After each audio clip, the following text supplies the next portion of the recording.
Our topic is the continuation of our book sa series ng Book of John.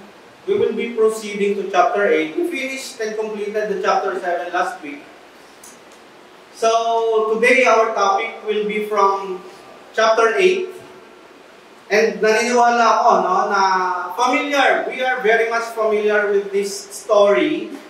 Lahat halos ng mga sabihin natin Bible reading person na-encounter na or nabasa na yung story na pag-aaralan natin yan.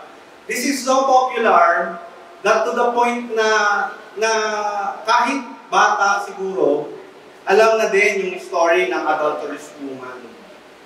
So, this is from the book of John, chapter 8, verses 1 to 11. If you have your Bibles with you, I would like to invite everyone to stand as we read our passage before we continue to our study today. So, pa-open po yung Bible natin as we read. If you have different version, pwede nyo pong basahin. But ang version po natin will be from Magandang Balita, Tagalog version. So,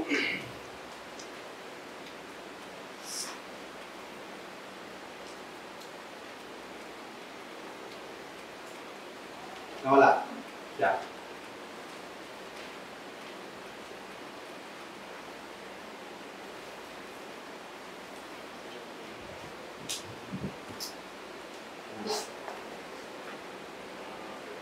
Yeah. Okay. So we will start from reading our passage for today. So if you have your Bible, paki-open na lang po sa John chapter 8 verses 1 to 11. So pwede niyo po akong sabayan. Si Jesus naman ay pumunta sa bundok ng Olivo.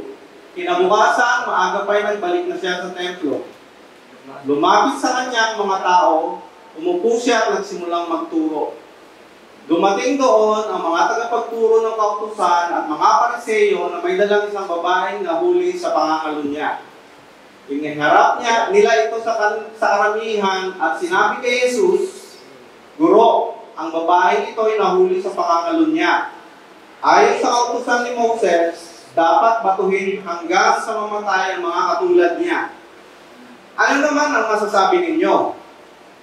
Itinanong nila ito upang subukin siya at nang may maiparatang sila laban sa kanya.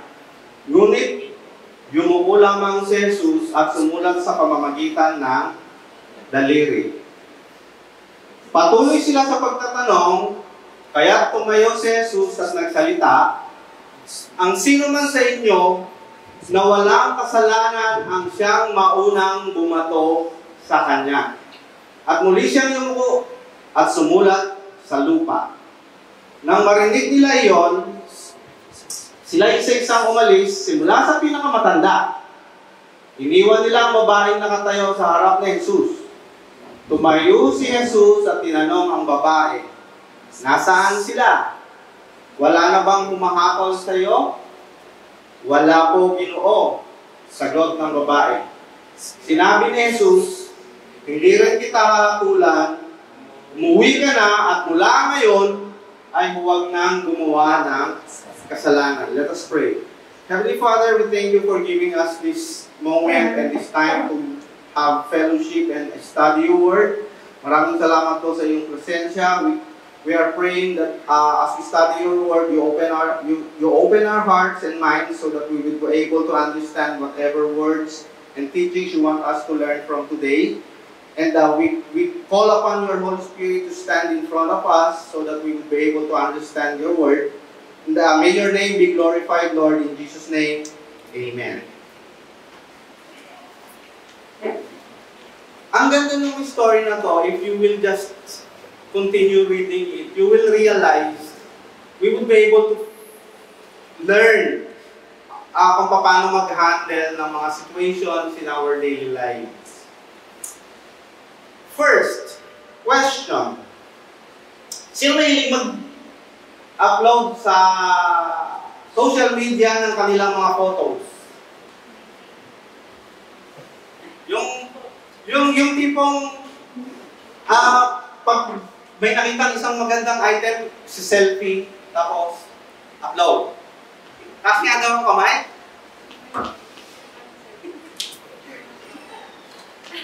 Sino? Ayaw? Umamin kayo. Lahat tayo may ganyang tendency. Tama ba? So imagine nyo, every time mag-upload kayo ng photo, But come to think of it, suppose halimbawa sa buhay natin, meron tayong switchboard, sabihin natin sandwich board na ginagamit that will list down all our sins.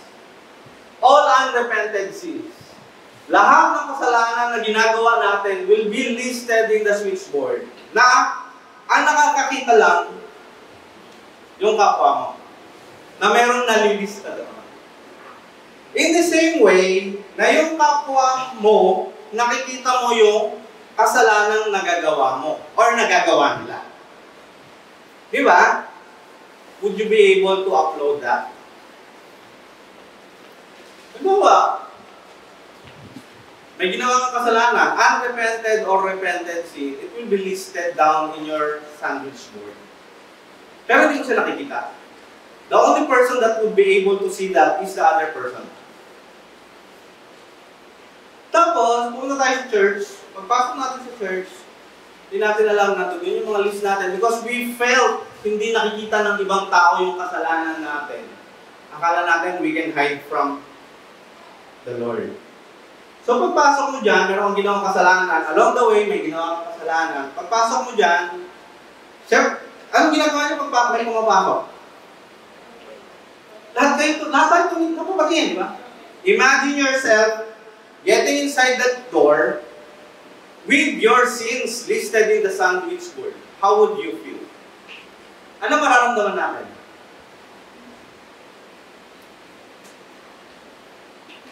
Makakapag-upload pa kaya tayo ng photo? Or mahihiya tayo?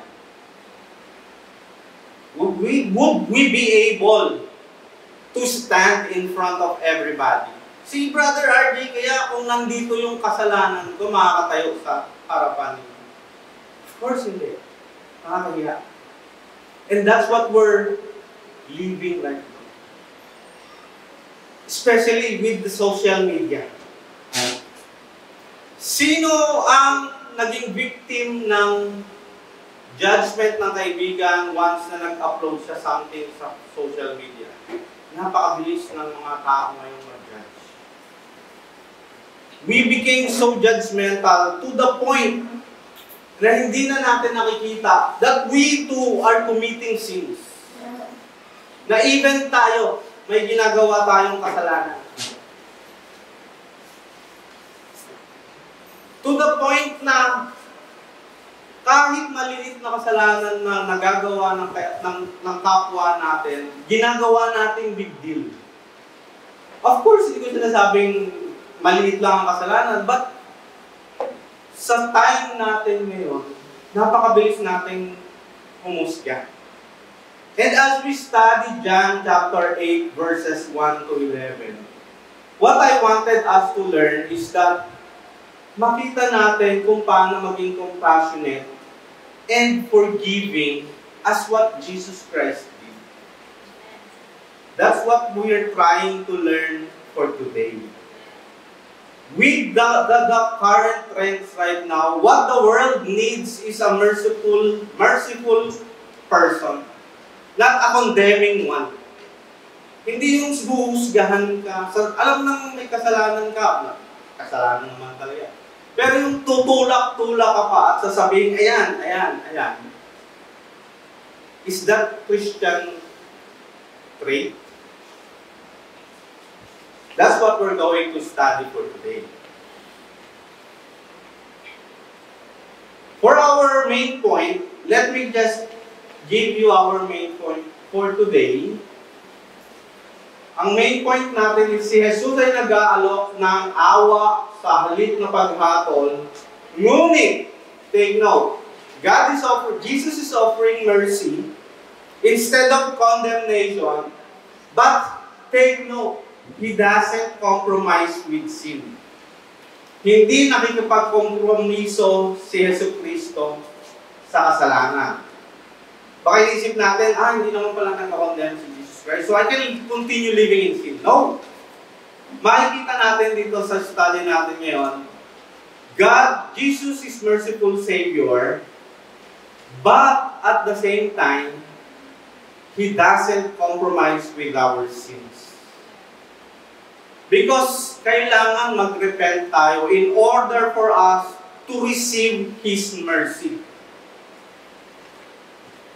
We need repentance. Ngayon kasi kung mapapansin natin, most of the pastors are teaching love, love, love, love. They are afraid to preach repentance.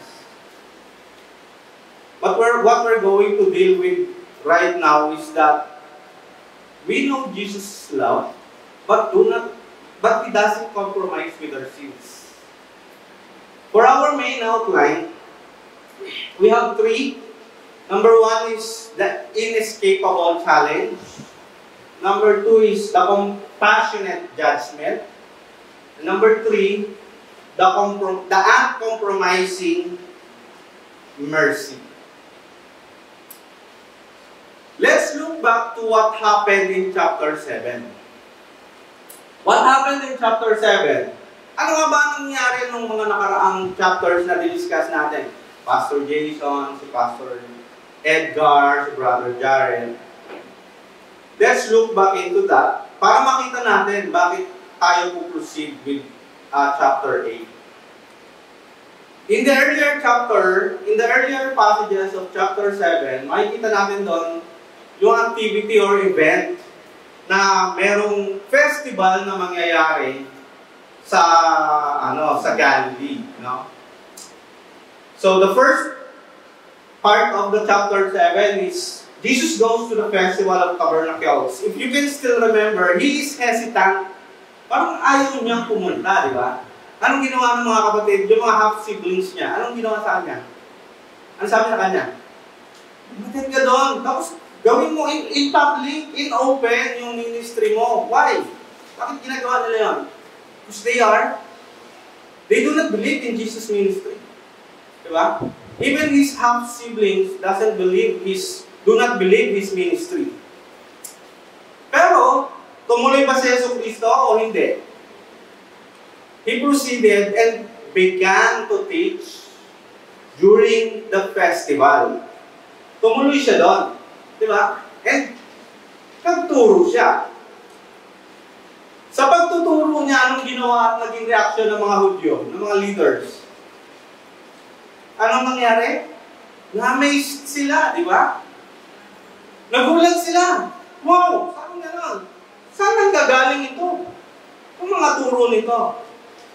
Di ba? And then he then criticizes those leaders dahil they judge by appearances. Di ba? Sabi pa nga gano'n eh. Yung point na yun, kinondemn pa siya because he healed the man from the Sabbath, during the Sabbath day. Di ba? Yung sa pulok Bethesda. You can still remember that? Nagalit pa sa kanya. Di ba? And then, because of his ministry, yung mga followers niya, nagkaroon ng division. Nagkaroon ng talo-talo. Sino ba talaga to? Is he a prophet? Is he a Messiah? Di ba, sabi pa nga gano'n eh. Hindi ba anak to ni Jose Carpintero? Natatandaan niyo yun? You still remember that. Tapos, syempre nagkaroon na ng division. This is where he taught yung no? Dito rin sa chapter 7 niya tinuro yung I am the bread of life. Di ba? I am the living water. Di ba? Tinuro niya na yung mga yun. Yung ibang I ams niya. And then, yung pinaka-later part nun, yung naging reaction ng mga authorities sa teachings niya. Ito yung pilit siyang pinapahuli sa mga gwardiya. Remember yung last week na topic natin with Pastor Edgar? Anong sabi ng mga gwardiya? Grabe, ibang klase kong pagsasalita nito. Hindi pa kami nakakita ng ganitong klaseng tao. Ano sabi ng Pharisees? Ano sabi ng Pariseo sa kanila? Na-deceive din ba nila kayo? Or na-deceive din ba niya kayo? Kung baga sa atin ngayon, sa ano natin, sa trend natin ngayon, sa times natin ngayon, nabola din ba kayo? Nabola din ba kayo? Yun yung sabi ng Pariseo. Because in the first place, they do not believe Jesus' ministry. Tama? Ito yung pagsisimulan ng story natin. This is where our story will begin. Pero take note, no, if you read your Bible, may na-notice ba kayo naka-square bracket? When you see a square bracket in your Bible, that means meron something sa footnote. Under the footnote, makikita nyo, chapter 7 verse 53 to 8 ng 1 to 11, hindi daw siya nakikita sa unang manuscript ng Greek, yung pinaka-source. First early manuscripts, it was later on lang nila na-discovered. So, makikita natin doon. But the point is, this displays Jesus' characteristics. So, nakita niyo ba? Meron dyan footnote. This passage from 7:53 to 8:1 to 11 doesn't contain or doesn't, hindi nakikita, cannot be found in earlier manuscripts. Yeah. So, yan. Hanapin niyo muna. Sige. Anyway, while you are looking for the footnote, pag tinignan natin yung chapter 7 end, makikita niyo doon, and they went home. Diba? And they went home. Nag-uusap-usap sila habang sila ay pauwi. So habang nag-uusap-usap sila, sabi nilang gano'n, most probably, nagkukwentuhan sila, pinag-uusapan nila, paano kaya talaga natin matatrap itong Jesus na to? And that's where our chapter, our story begins. Yeah. And as we transition from John chapter 7 to chapter 8, makikita natin that Jesus is still continuing His ministry. Tuloy-tuloy lang ang ministry niya, even though may mga threat na sa buhay niya. And that escalates the tension between him and the leaders of the Jews. And then in chapter 7, it closes with a division over Jesus' ministry and identity and authorities. Tapos, yung mga leader of the Jews naging frustrated. They ended up going sa bahay nila without having Jesus inflicted of any crime. So, imagine niyo yung frustrations ng mga leaders that time. Ano kaya magagawa natin to trap him? Dito, pumapasok yung story natin. With all that test, with all that sabihin natin, chances or times that they wanted to trap Jesus, walang nangyari. But they found something in this chapter that they thought they were able to trap or challenge Jesus' authority over his ministry. So, continue natin. If you read chapter 7, verse 52, they leave, nag-uusap-usap sila, and they went home. And then, sa chapter 8, tingnan natin yung chapter 8 natin. So, chapter 8 natin, makikita natin doon, si Jesus ay pumunta sa Olive, and the next day, he started teaching again, early in the morning. So, the story begins early in the morning when the crowd are getting in the temple. So, nagtitipon-tipon yung mga tao sa temple. Pero notice that the word, sabihin natin, term early in the morning. Ibig sabihin, maaga pa, nandun na kagad, nag-start na ng ministry niya si Jesus Christ. Makita natin yung attitude ni Jesus Christ with regards to his ministry.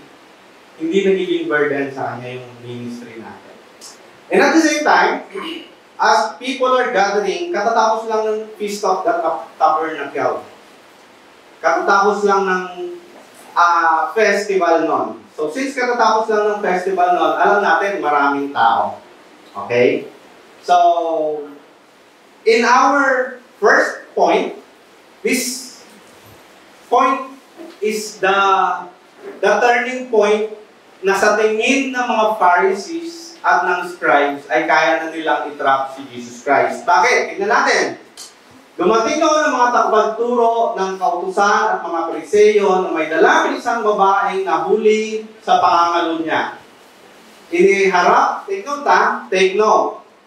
Iniharap nila ito sa karamihan.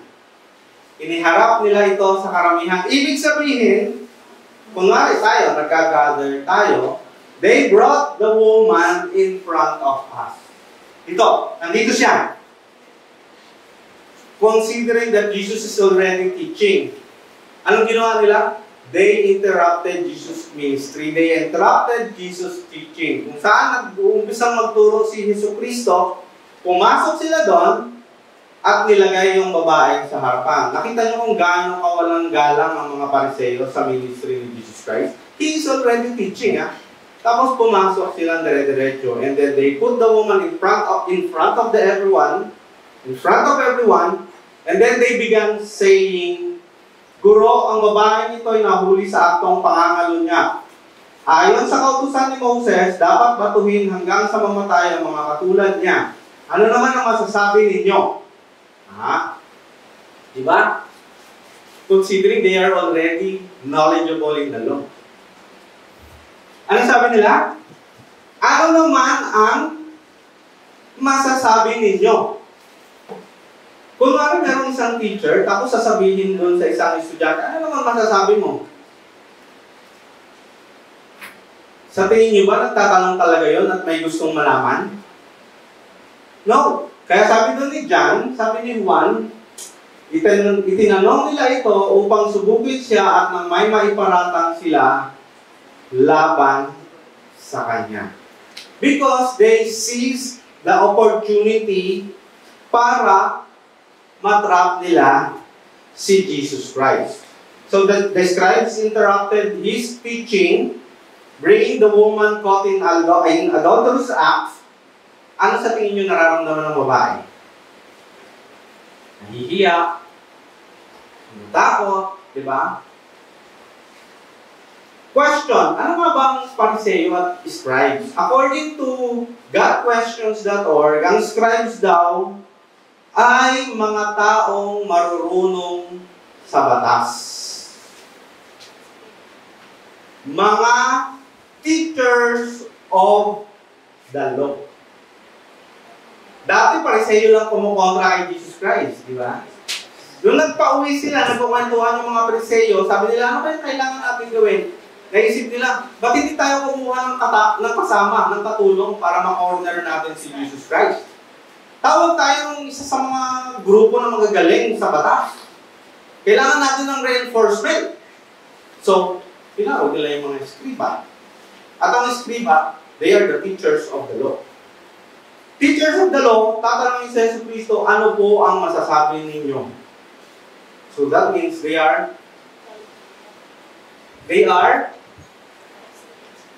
trying to challenge Jesus. Tama? So tinatanong nila ngayon si Jesus Cristo. Take note. These people are well educated. May mga pinag-aralan to. Mataas ang pinag-aralan nila. Pero have you noticed what they are lacking? They are so ungodly. They are not concerned with the woman's sin. Hindi sila concerned doon. Alam niyo ang malala doon? They hate Jesus Christ to the point that they do not care for the lady, for the woman caught in adulterous act. Ang talagang concern nila is to trap Jesus Christ. Yun lang ang gusto nilang mangyari. They are knowledgeable in the law of Moses, but they lack compassion and empathy. So, main question, ano nga ba ang purpose nila? Their main purpose is to challenge Jesus' authority over His ministry. Imagine mo, inaharap mo yung adulterous woman while Jesus Christ is teaching. When you, as the teachers of the law, know what to do, you already know, alam mo na kung anong gagawin mo. But because of your hatred towards Jesus Christ, anong ginawa mo? Anong ginawa nila? Iniharap nila para ipahiya sa harapan ng mga tao. Siyempre mga babae nun. Imagine nyo yung babae, di ba? If sabihin natin kaibigan mo or kamag-anak mo yung babae yun, kung anong naramdaman. Di ba? But they are not concerned about that. They are concerned of the challenges they want to, para ibigay ng challenge kay Jesus Christ. They want to challenge His, sabihin natin, authority.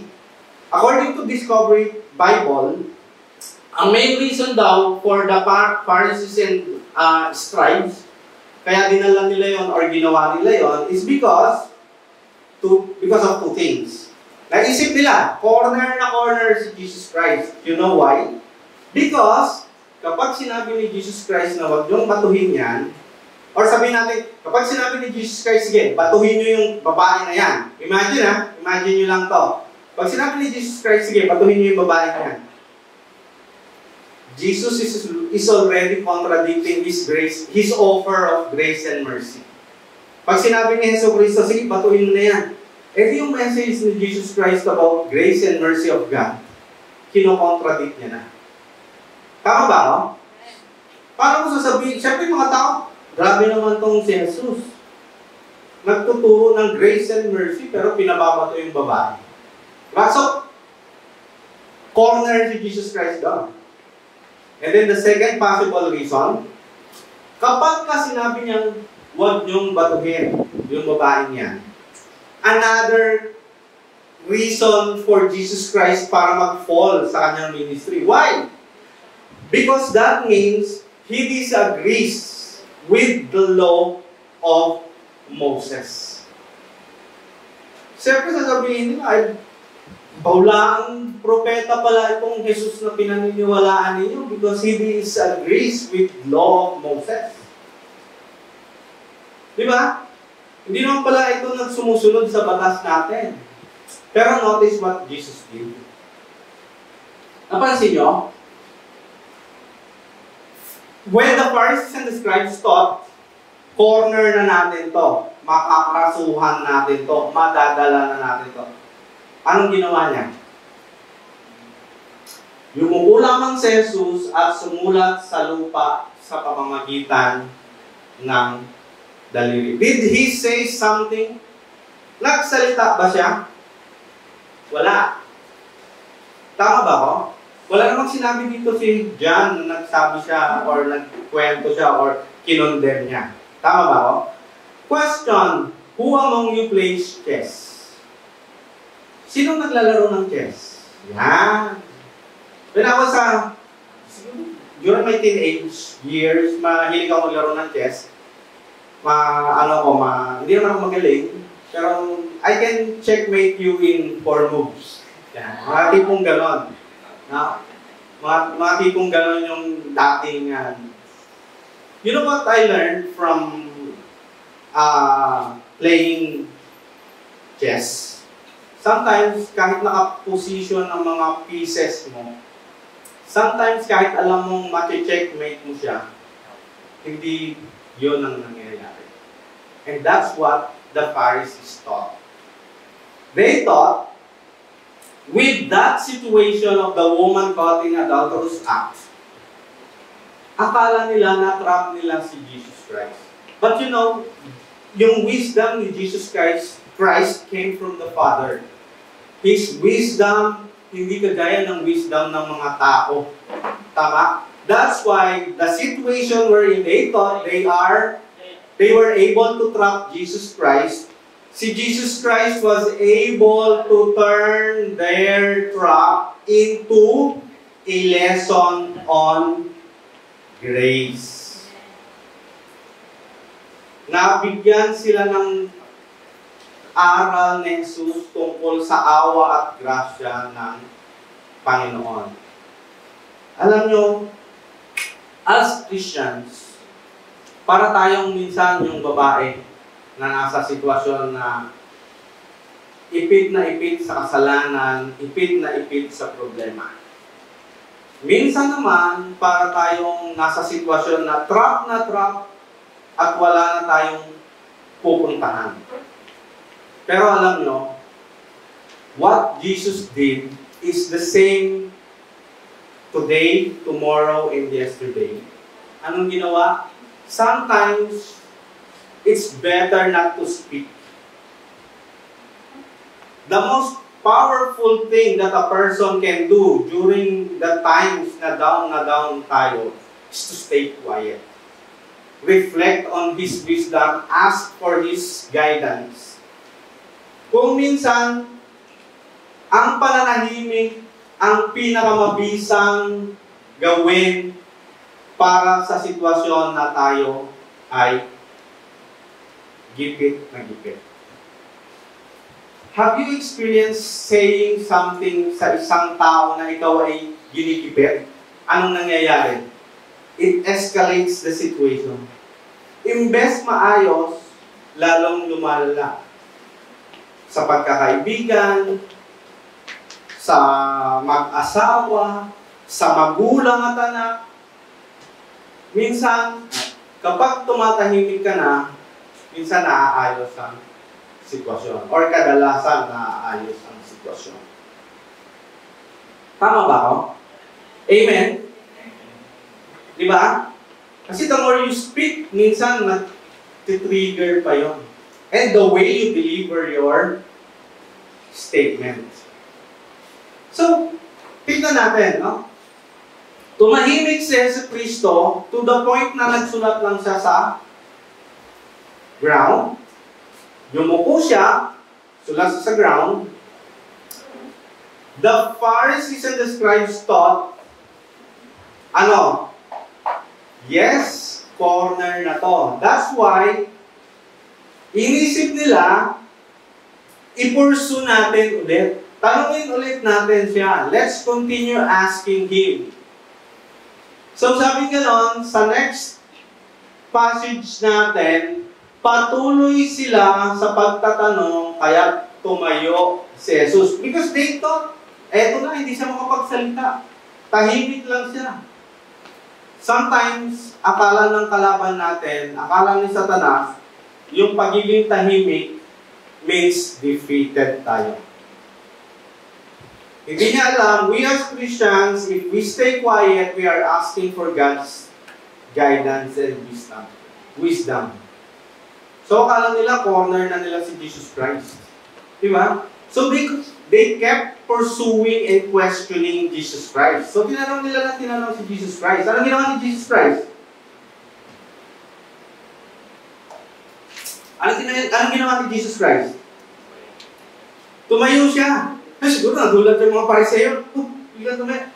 Alam niyo yun, na-try niyo na ba yan? Yung meron kayong kausap, nakaupo, tapos sinisermonan niyo, salita ng salita, tapos biglang tumayo yung gano'n. Siguro nagulat yung mga Pariseo or kayo, magugulat din kayo. Baka akala nyo, magiging defensive kayo bigla, no? Baka biglang diba? Yung nagulat yung mga Pariseo kasi they thought they were able to trap Jesus Christ. So, in-ignore lang naman sila ni Jesus Christ. It doesn't mean talo si Jesus Christ. He just giving them the time for reflection. Pero alam nyo, minsan kapag galit ang tao or punong-puno ng hatred, hindi siya nakakapag-reflect. They thought, yung kanilang, minsan yung pinag-away ko, palakasan mo ng boses. Diba? Mas malakas ang boses, mas panalo. Diba? Kahit wala ng sense yung sinasabi mo, basta malakas ang boses mo, panalo ka na. Pero this time around, Jesus Christ turned it over. From being into an inescapable challenge into a grace, into a lesson of grace. Sabi nga ni Jesus Christ, kasi nga continue ng pressing, tanong ng tanong, siguro, baka hindi lang isang Pariseo lang yung nagtatanong kay Jesus Christ. Baka lahat sila, anong sasabihin mo? Jesus Christ stand up, and then He said, ang sino man sa inyo na walang kasalanan ang siyang maunang bumato sa Kanya. At muli siyang yumuko at sumula sa lupa. Yan. You know what? The woman probably knows na nagkasala naman talaga siya. Alam na yan. At alam na rin na she was about to be stoned to death. Alam na rin yun, most probably, kasi di naman siya lumaban eh. Wala namang kwento dito sa istorya natin na nagpupumiglas yung babae. Diba? Because deep inside her, alam niya nagkasala siya. May kasalanan siya. And then at the same time, baka mamaya yung babae, hindi rin alam yung ministry ni Jesus Christ about His grace and mercy lesson. No? Pero alam niya lang, nagkasala siya against the law. Yun lang yun. But,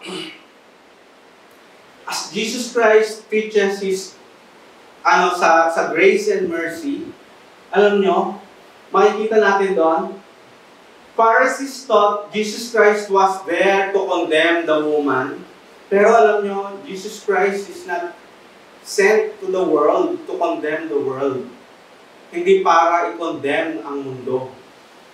Jesus Christ was sent to the world para mag-offer ng salvation. Sabi gano'n sa John chapter 3 verse 17, isinugo ng Diyos ang kanyang anak hindi upang hatulan ng parusa ang sanlibutan, kundi upang iligtas ito sa sa pamamagitan niya. John 3:17.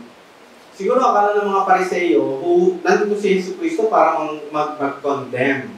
Siguro akala nila, sige, batuhin nyo na. But, hindi po yun yung reason why Jesus Christ was sent to the world. He was sent because to save the world through Him. So yung focus ngayon ng accuser, imbes na doon mapunta sa ina-accuse or sa babae, saan napunta ngayon? Saan napunta? Sa mga nag-a-accuse. Bumato sa inyo yung walang kasalanan. Pag tinignan natin, karamihan sa atin, ang bilis maghusga. Pero admit it or not, dito sa story natin, ang tinuturo dito talaga ni Jesucristo. Even through your mind, even kahit sa puso mo, you are already, once na tumingin ka ng lustful sa other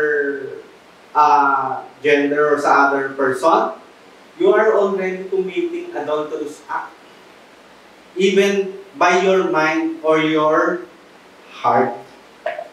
Kaya nga sinasabi ni Jesus Christ dito, sige, batuhin nyo yung babae kung wala kayong kasalanan.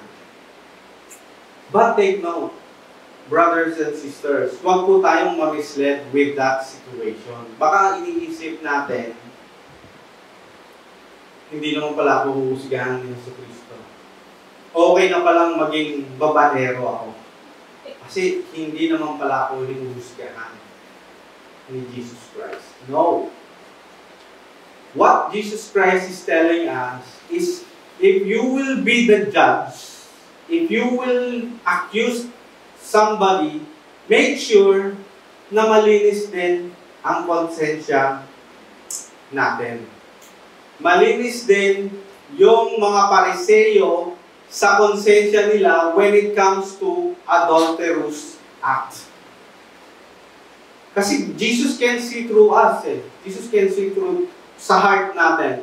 And probably most of them, sa Pharisees and scribes, are committing adultery as well. Hindi naman porke sinabing adultery, that means nakikipag-ano ka na, inisip mo lang, you are already committing the sin.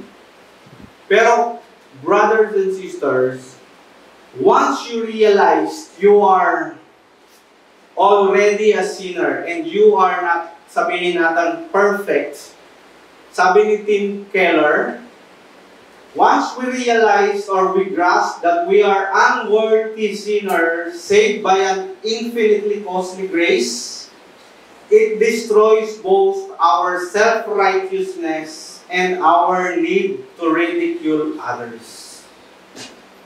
Kapag na-realize natin that we are saved by grace, because we are saved by God's mercy, not because we are clean and sinless, hindi natin magagawang mamahiya at maging self-righteous because we are just saved by God's mercy. Walang malinis.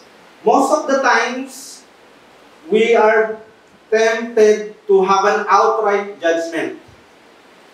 Minsan, kadalasan, we are criticizing others while overlooking our sins. While we are overlooking our own flaws. Yung response ni Jesus Christ dito is to remind us that we should address our own sins, our flaws, and shortcomings before judging others as well. Remember, we are all sinners saved by grace. Wala po tayong magagawa kahit na without God's grace and mercy.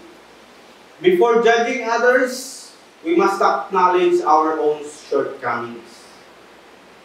Sabi nga sa Matthew 7, Mateo 7, 1-2, huwag kayong humatol na kayo'y gihatulan sapagkat hahatulan kayo ng Diyos ayon sa paghatol ninyo sa iba at susukatin kayo ayon sa panukat na ginamit ninyo sa iba. Unfortunately, this statement has been used by those who are continually living in sin. Patuloy na ginagamit ito. They kept twisting this message, they kept twisting this passage in order for them to continue living in sin. Parang ganito, let the person who is truly sinless be the judge or pass the judgment on me. Parang ganun ang sinasabi ng iba. They tried doing things na alam nilang mali and using this passage. To the point na they kept living in sin because they thought hindi naman daw sila hatulan ng tao dahil ang kapwa nila tao ay makasalanan din. Nakarating na ba kayo ng tao na ganyan? Hindi naman tayo dapat hatulan ng Panginoon or hindi ka naman dapat nag-judge kasi makasalanan ka din. Tama? But this is very used as out of context ng karamihan sa atin. Remember in John chapter 7 verse 24, sabi nga ni Jesus Christ, huwag kayong humatol ayon sa anyo, kundi humatol kayo batay sa matuwid na pamantayan.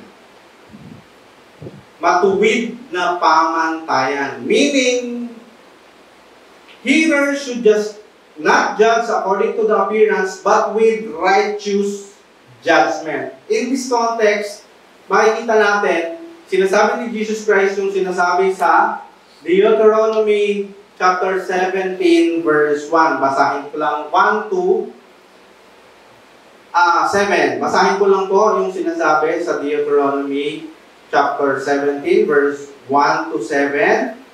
Huwag kayong maghahain sa Panginoon mong Diyos ng baka o tupa na may dungis o anumang kapintasan sapagkat yaw ay isang karuman-duman sa Panginoon mong Diyos.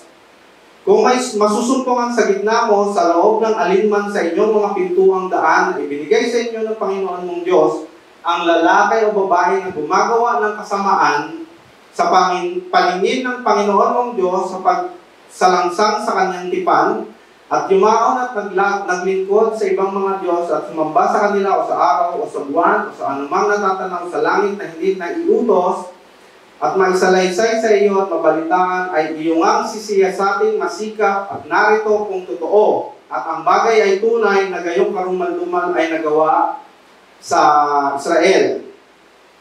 Ay iyon ngang lalaki iyon nga ilalabas ang lalaki o babaeng iyaon na gumawa nitong bagay na kasamaan sa iyong mga pintuang daan sa makatuwid bagay ang lalaki o babae at iyong babatuhin sila ng mga bato hanggang sila'y mamatay. So Jesus Christ used Deuteronomy 17 dito sa story natin to turn the weight of the sin sa accusers.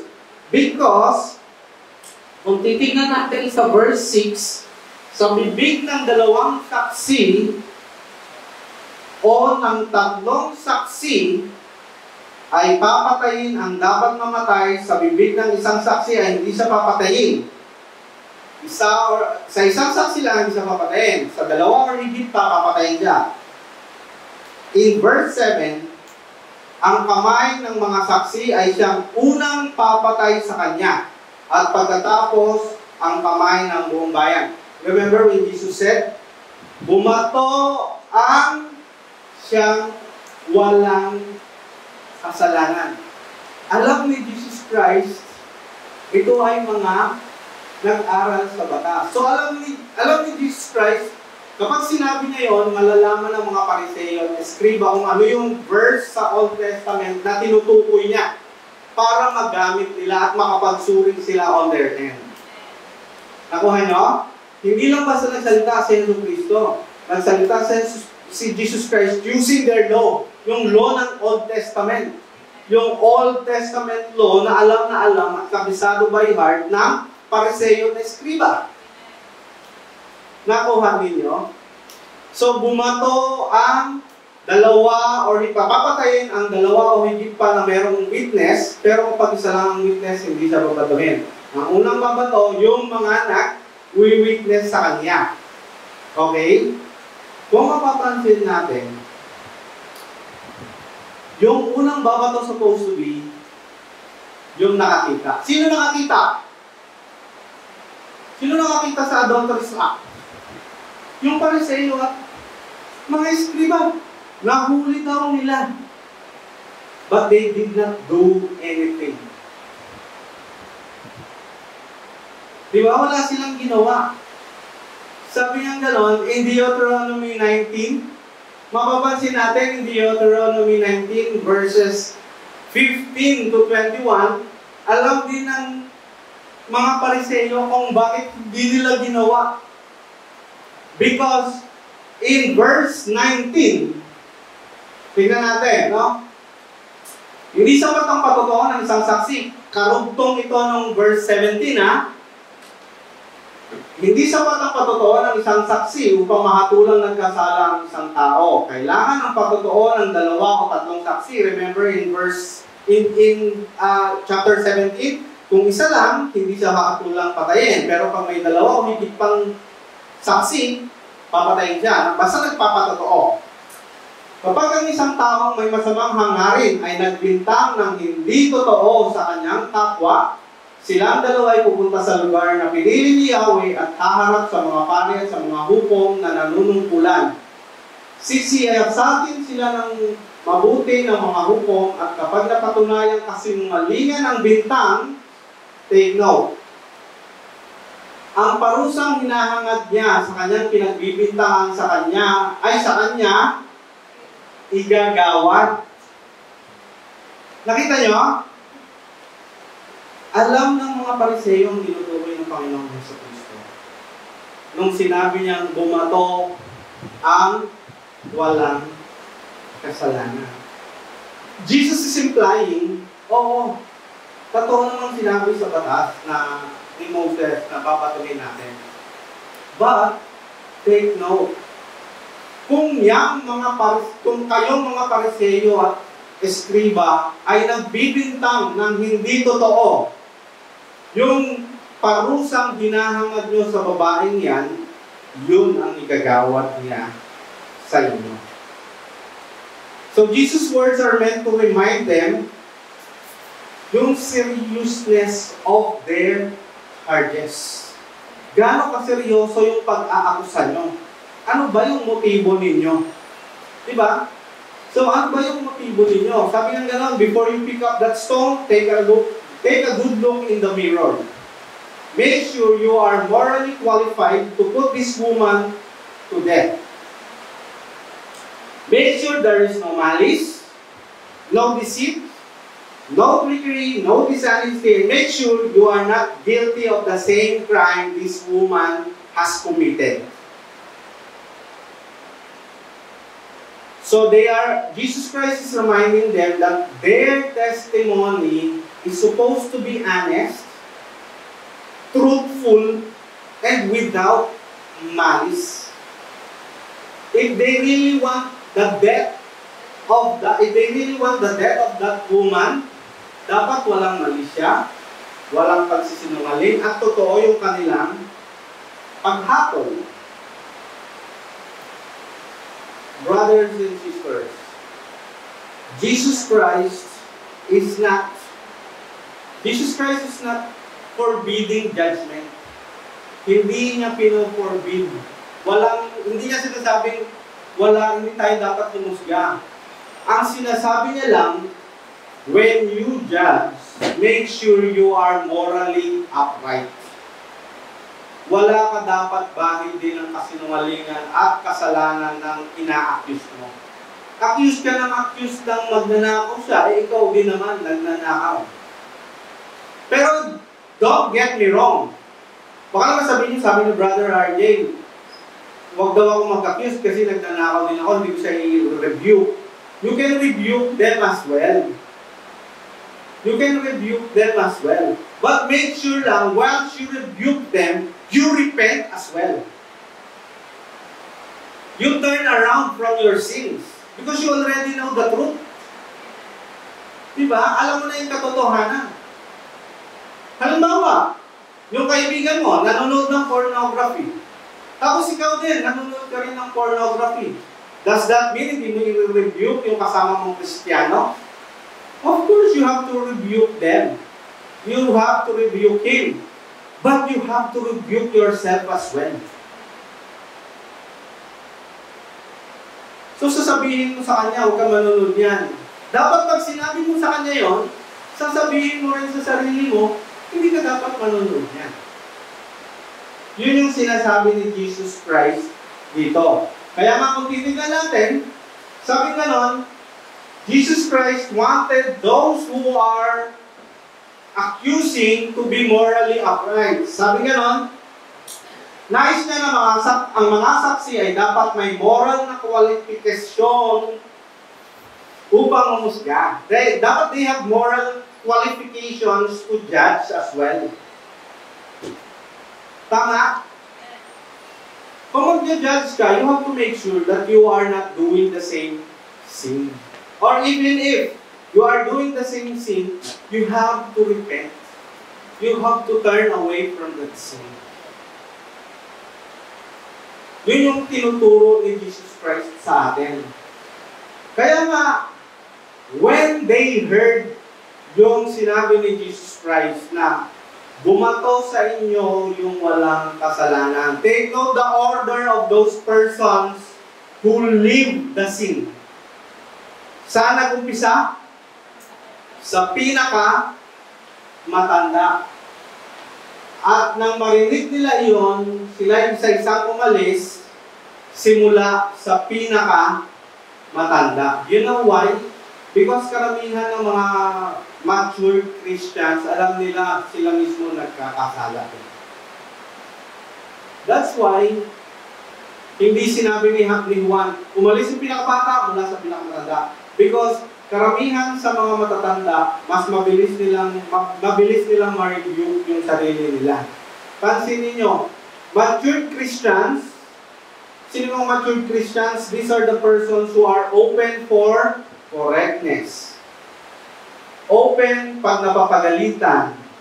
Hindi nagtatampo pag napapagalitan. Pag napagalitan, halimbawa ng pastor. Pagalitan ng pastor, if you are spiritually mature, hindi ka alis ng church. Kapag matured ka, hindi ka alis ng church. Sabi ka, ano ba naman yung linis mo? Madumi pa din. Sabi nga ng elder. If you are spiritually mature, marirealize mo, nilinisin mo yun. Diba?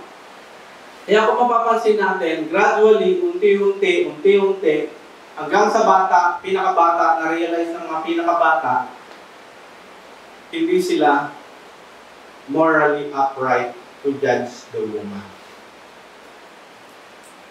Okay? So from the first, sabi nga nun, the Pharisees and the scribes thought they have a situation or a case that Jesus Christ will be able to escape the challenge.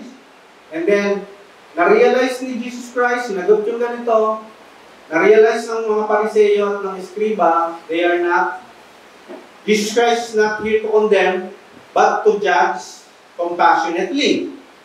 And then, kung mapapansin natin, in continuation of our passage, ang sabing ganon ni Yesu Cristo, kung nakita niya, wala nang narinig ni Jesus Christ, wala nang maingay, or wala nang nagsasalita, tahimik na. Sabing ganon ni Jesus Christ, tumayo siya doon sa babae, tinanong niya, nasaan sila? Wala na bang humahatol sa iyo? Ang sagot ng babae, wala po, Ginoo. Sagot ng babae. Sinabi ni Jesus, hindi rin kita hakatulan, umuwi ka na at muli ngayon, at mula ngayon ay huwag ka nang gumawa ng kasalanan. So Jesus Christ gave His uncompromising mercy. Binigyan niya ng awa at habag ang babae. But take note, Jesus Christ doesn't condemn the lady, the woman caught in the adulterous act. Hindi naman niya sinabi, ikaw kasi. May narinig ba tayong ganun sa kwento ni John? Ikaw kasi. Wala.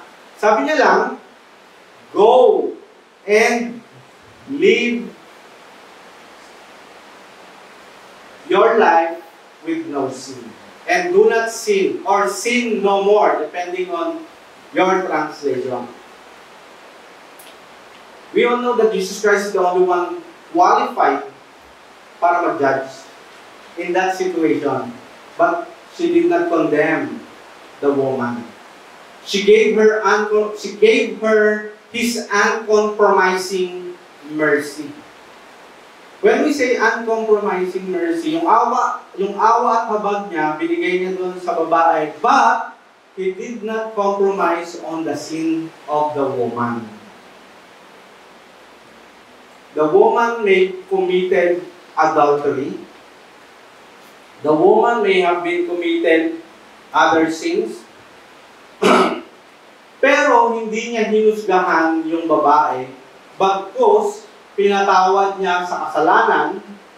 Subalit, hindi naman tinanggi ng Panginoon na yung babae yon ay talagang may kasalanan. Kaya nga sabi niya, umuwi ka na at mula ngayon, huwag ka nang gumawa ng pagkakasala ulit. Imagine if you are in the courtroom, nasa isang court, sino nakaten ng hearing? Sino nakaten naman ng hearing sa korte? Yan. Imagine, the judge is supposed to be giving a verdict doon sa suspect, sa one-time accuser, sabihin natin, offender, pero instead of giving the offender a death penalty, binigyan niya ng chance for, sabihin natin, community service na lang. So, community service para magkaroon ng chance sa pagbabago. Jesus offers woman caught in adultery a chance for redemption instead of condemnation. So brothers and sisters, if we are given the opportunity to impact others with positive traits because of our position, dahil sa influence natin, so instead of condemning the person, what Jesus Christ is telling us or teaching us today is we can imitate Jesus Christ's reaction during this situation. Yung approach ni Jesus Christ. We should offer guidance, support, and then a path to redemption for the accuser. Hindi lang to yung nagre-reflect ng pagmamahal ng Panginoong Jesucristo sa atin. It doesn't just illuminates Christ's love, but it also encourages the person, the accuser, to seek a better way of living through Jesus Christ. You can use your situation as, sabihin natin, with an influence or power to turn that situation into God's glory. So yung accuser, hindi naman yan magsasabi na siya ay pinatawad dahil wala siyang kasalanan. Kapag alam niya sa sarili niya na siya ay may kasalanan. But that will glorify God because marirealize ng accuser that God is love. Yun yung sinasabi natin, that God is love. Not God is love, so hindi niya ako i-condemn so I can continue living in sin. No. God is love because He's offering mercy. He's giving me a chance to redeem myself and repent. To turn away from my sin. Diba? Sabi nga gano'n, sa Romans 8:1, there is no condemnation for those who are in Christ Jesus. Kaya nga wala nang kahatulang parusa sa mga taong nakapag-isa na kay Hesus Kristo. Sabi gano'n sa isang nabasa ko na from a known author, God's grace is not a license to sin, but a call to transformation. Yung grace at mercy ng Panginoon, hindi yun license for us to continue living in sin. Hindi yun para magkaroon tayo ng pagkakataon na paulit-ulit na magkasala. But it gives us the opportunity to transform our lives. Ang biyaya ng Diyos ay hindi isang lisensya sa kasalanan, kundi isang tawag para sa pagbabagong buhay.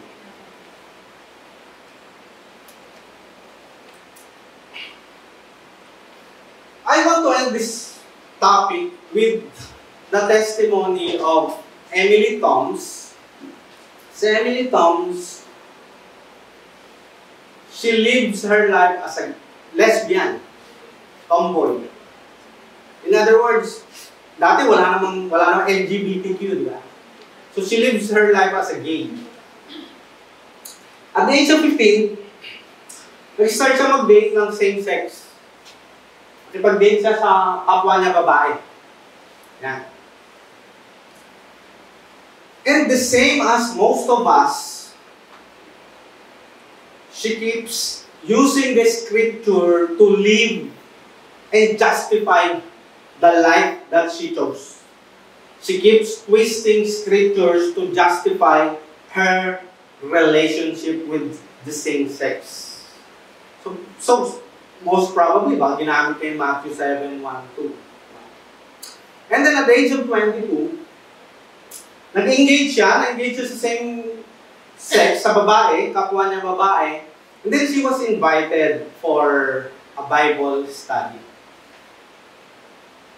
So, attend siya ng Bible study, knowing that Bible study might, sabihin natin magti-trigger sa kanya or somebody will condemn her life and she will have a reason not to attend to again. Alam mo yun? Kasi nga, may ka-same-sex siyang relationship, in-invite siya ng Bible study. So, ang reason niya to attend the Bible study, i-condemn siya, para hindi na siya, may reason siya, para hindi na siya umattend ulit. Alam niyo yan? That's her purpose. Minsan, we think of as a reason na sa tingin natin magpapalayo sa atin sa Panginoon, pero yung reason din natin na iniisip na tayo'y mapapalayo sa Kanya, yun din ang gagamitin ng Panginoon para mas mapalapit tayo sa Kanya. So at the age of 22, invite siya sa Bible study, in-expect niya magkakaroon ng confrontation sa lifestyle niya, but, you know what? Doon sa Bible study na inatenan niya, she heard different testimonies, almost identical to the lifestyle she had, or she's having during that time. So yung mga nagte-testify doon ng mga same na babae, yun din, may karelasyon din, lalaki, may karelasyon din. So narinig niya doon how God transforms their lives. So instead na hindi na siya umattend, the next, umattend siya. Kasi na-curious siya doon sa mga testimonies ng mga same-sex niya. That, yun nga, yung palaging namubuhay ng kagaya niya. And as she continues her life attending yung Bible study, she begins to question her life as well. And she begins researching about scriptures not out of context. This time around, pinag-aaralan niya yung scripture based doon sa kung paano siya maliliberate or ma-free from her sins. And she stumbled into a passage in 1 Corinthians chapter 6 verses 9 to 10. Sabi ka naman sa 1 Corinthians chapter 6 verse 9 to 10, or do you not know that the unrighteous will not inherit the kingdom of God? Do not be deceived, neither the sexually immoral, nor the idolaters, nor men who practice sexuality, nor men who practice homosexuality, nor thieves, nor the greedy, nor drunkards, nor revelers, nor swindlers will inherit the kingdom of God.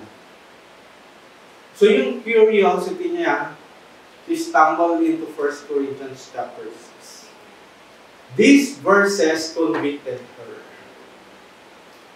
And then the following verse, in verse 11, it revealed that those condemned by their sins could be washed, sanctified, and justified by Jesus Christ. realizing that she could be forgiven, nung na-realize niya, pwede pala akong mapatawad ng Panginoon. Kahit matagal na akong nakikipagrelasyon sa kapwa ko babae, I was living in sin for whole of my life. Na-realize niya na pwede pa pala siyang matransform. And Emily had a revelation that time. She understood that she could either hold on to her sin or turn to God and be cleansed. So, nagkaroon siya ng tanong sa sarili niya. Pwede siyang magpatuloy sa kasalanan even though na-stumbled or na-reveal na sa kanya ng Panginoon na pwede siyang magkaroon ng pagbabago, or turn to Jesus Christ and be cleansed and forgiven sa sin niya. That's where she acknowledged her sins, she embraced God's grace, and experienced a profound spiritual awakening. And on this day, she is now happily married. Of course, sa lalaki.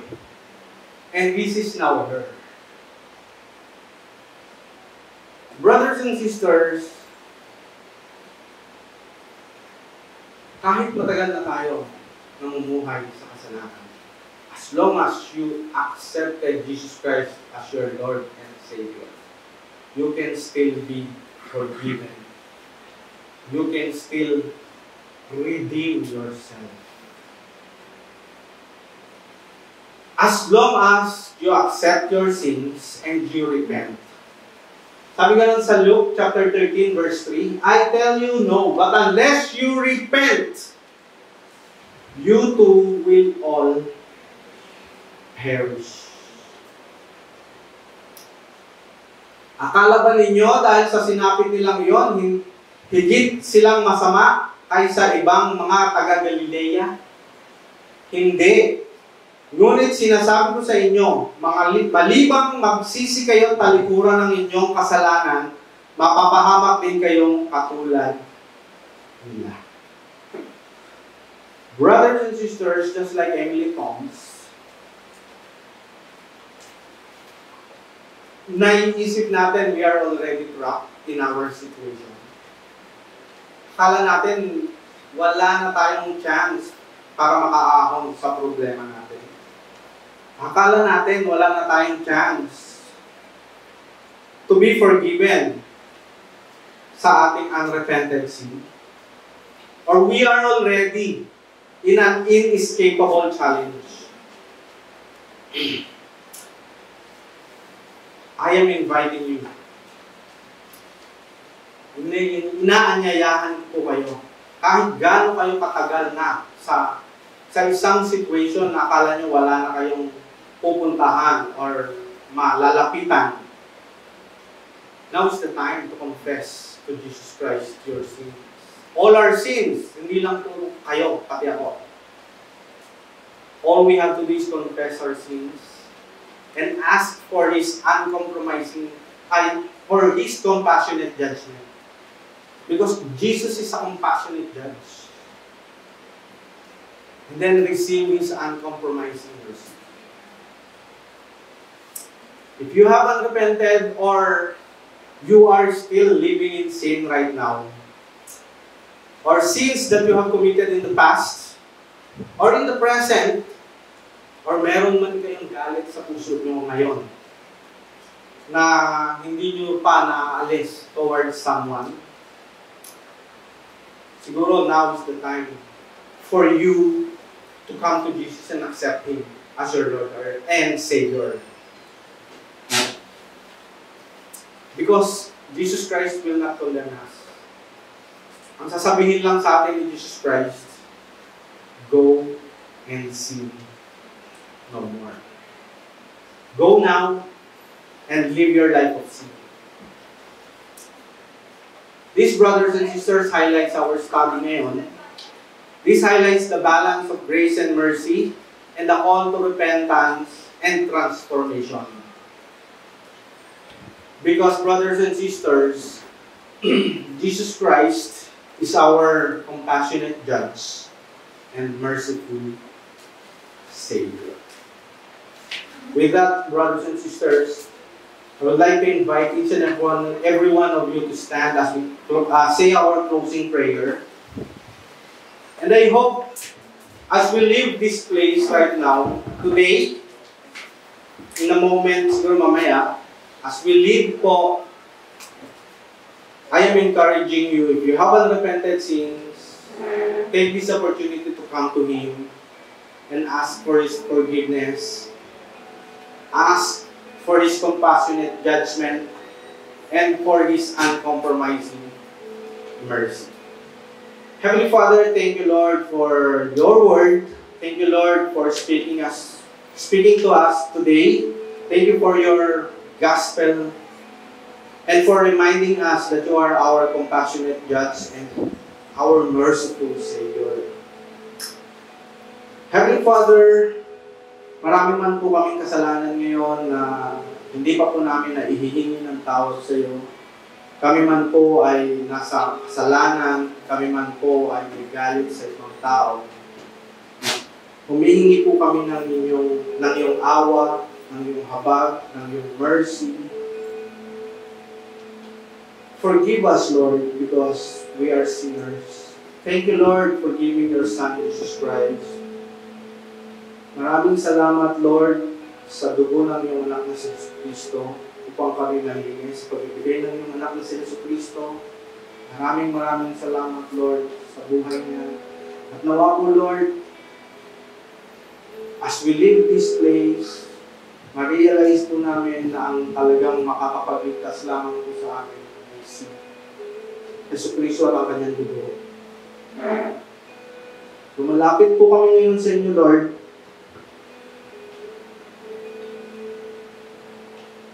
ng buong pagpapakumbaba. Dumudugo po, Lord, ang aming puso dahil sa mga kasalanan pong nagawa namin. Alam po namin, Lord, na sa mga nagawa po namin kasalanan, kung sa tao po kami kakapit, wala pong aasahan, wala po kami aasahang salvation. Heavenly Father, merciful Father, as we leave po this place, we are living as well our sinful life. Iniiwan na po namin dito, Lord, ang pamumuhay na punong-puno ng kasalanan at galit. And as we continue, Lord, in praising you, and as we continue, Lord, giving back the glory to your name, we pray, Lord, that anuman po ang judgment na ibibigay niyo po sa amin, tatanggapin po namin ito sapagkat alam po namin na kami makasalanan. Wala po kami magagawa kung hindi dahil lamang po sa inyong awa at habag. Heavenly Father, we thank you, Lord, for giving us this time and lahat po ng mga kasalanan po namin ay inihihingi po namin ng tawad sa iyo at lahat pong ito ay dinadalangin namin at idinadasal sa dakilang pangalan ng iyong anak na si Kristo Jesus. At nawa po, Lord, gabayan mo po ang bawat isa sa pag-uwi. At nawa po, ikaw pong manguna sa bawat isa. In Jesus' name, Amen.